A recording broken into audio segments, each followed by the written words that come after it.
Okay, in one of the episodes we were talking about food and how it affects the deer and everything. It also affects on how many sheds you're going to find. Now, I want to show you some things. Sheds will give you a lot of information about your land and what we need to do to fix it. Now, last year on my property I found 44 sheds. That's unbelievable with a 23-acre woodlot, and it's only 52 acres total, and we picked up 44 sheds. Now, here's the thing. There's people that will have on their hunting property, they see lots of bucks, but yet they never find sheds. Now, what that's really telling you is that you had good bedding area most likely, you had food for a while, the food left, and now they went someplace else in the late season. They could have been killed by the neighbors or down the road, and their sheds dropped someplace else. Then you have people that find sheds, but during hunting season, they go, Tony, we never see these bucks. That's because these guys usually have tons of food, but no thick bedding area on their property. So during hunting season, their deer ain't in their property. But then when it's February and January, when it's cold and they need to eat, they got a ton of food, the deer move in and they find sheds, but yet when they're hunting, they don't see them.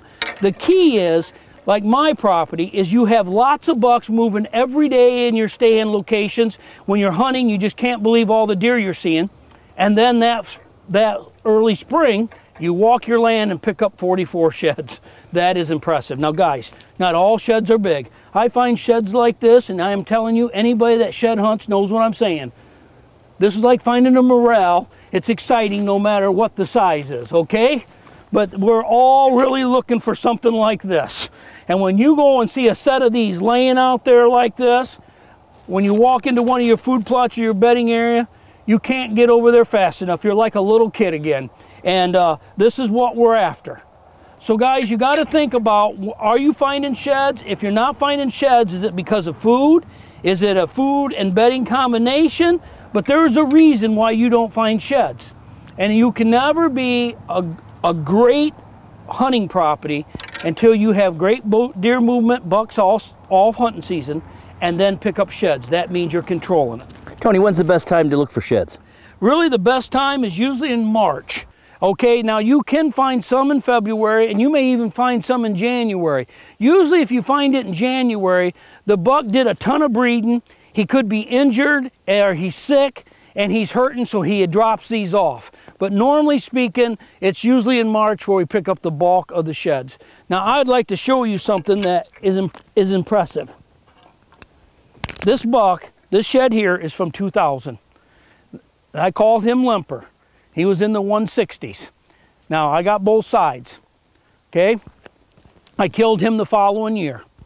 Now, last year, I find this shed. This is Limper's genetics all these years later. This is all the webbing in here. This is definitely the same buck. Look what genetics does. Look what time does. You got to give them a couple of years of age.